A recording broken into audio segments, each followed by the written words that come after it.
Ikolwe chika. Tasobola kuteesa mufukamire mbulye tate ensonga etugeze tugende mu mmere. Kyatakkiriza nkutegeeza ebigambo bino. Twabimaliriza nga mwana mulenzi Christ ndaba kutama ng'omusiraamu ayaziina. Namubuuza buzibu ki? N'agamba nti ebigambo byogedde ndaba bikwata ku nze. Tubadde tuserengeta bwe tuti. Twasanze omusajja abadde mulokole. N'asoma ekyawandiikibwa mu Yeremiya. N'ayogera nti muzimbenga ennyumba muzisulemu. Yazimba. Musimbe ensuku mulyengamu emmere bwekiri muwasizenga batabani bammwe abakyala abalungi ate mufumbizenga bawala bammwe bazaale n'abaana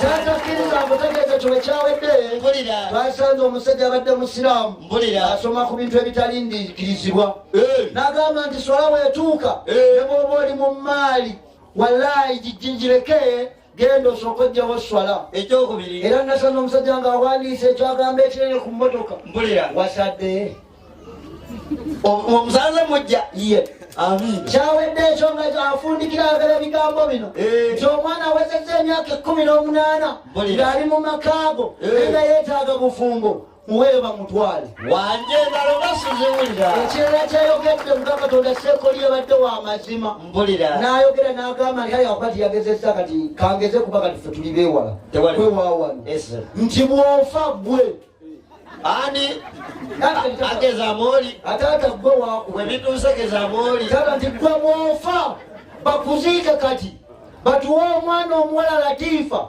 tugende naye yagambye ati gwe bw'ofa wakumpi gwe